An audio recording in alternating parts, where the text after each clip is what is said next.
Good evening. My name is Yanel Espinosa, and I'm gonna start interviewing myself because I don't have anybody to interview.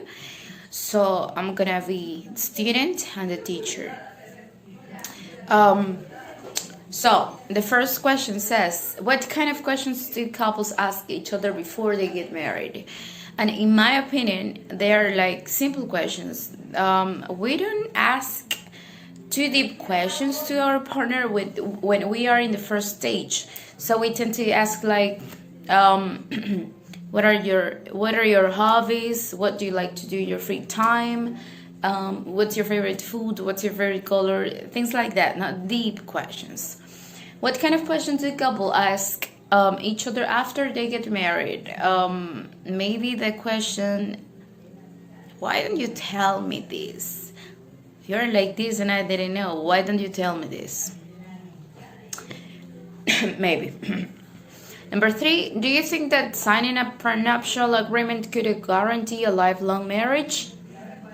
As I can see in the video, maybe yes, because it's like a commitment.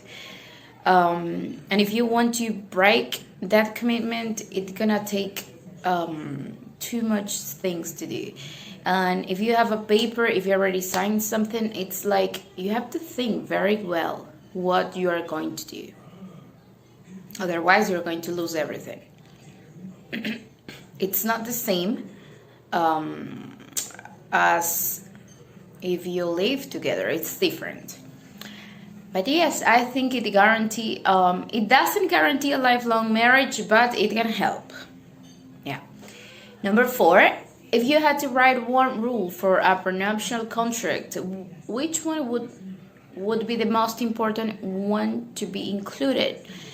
I think the rule of don't check the cell phone of your partner and to respect the privacy. I think that would it be. Number 5, what are the most important aspects that contribute to have a lifelong marriage? I think some values like loyalty, respect, and honesty. If you have those, everything's gonna be okay. Number 6, what is the best thing to do when the couple is facing a problem? Well, communication is the only way. If you communicate or express what you really want to express in order to solve the problem, it would be nice to solve any kind of issue that you have in your marriage.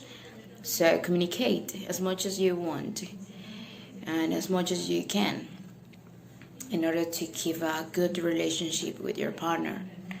Number 7, what should be the most important reason to marry your partner? In my opinion, if my partner loves me, that is enough for me.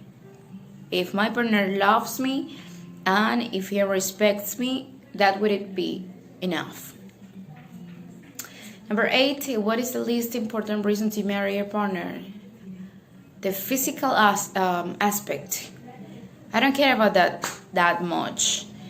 It's like there are other things that you have to focus on, not just on the physique of the person. So for me, that is not too much important. So that's it. Thank you. And now I'm gonna talk about a little bit about the video that we had to watch for this assignment. And it was an interview to the Dr. Chapman, who was the author of the book Things I Wish I'd Known Before We Got Married, where he talked about many advices mostly for single people, even though many couples have already read it. In this book, he mentioned that in a romantic relationship, we had 2 stages. The first one is when you get the obsession for the relationship, and it lasts 2 years. After that, you start realizing about the things that you don't like about the person that you love, and also the person that you love start to realize about the things that he or she doesn't like about you. And also he mentioned that you have to learn how to speak the each other's languages, because we love in 5 different ways. We have 5 love languages. In his personal case, he mentioned that his love language is the words of affirmation. If his wife tells him nice words, he would be happy, a happy person. And on the other hand, if on the other hand, her love language is the act of service. If he helps her, she would be she would be happy. So in that way, we can see that there are many different way of loving the other person.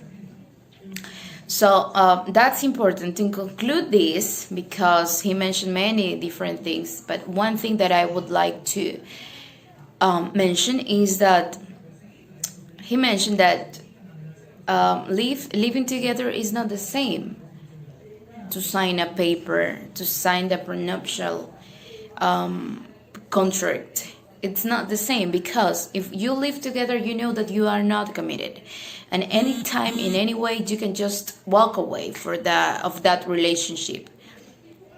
It's not the same case as if you are committed, if you have signed a paper. You know that you are committed and you cannot leave the relationship easily. So that's a good point. I know that we have to get married in order to do the right things. And I know that these are good advices that we have to know even before to engage, before to commit to someone. We have to know these things, how we think, how we feel, how we express love to the other person, in order to have a lifelong relationship, lifelong marriage. So yeah, I agree with him, and I definitely go to buy his book.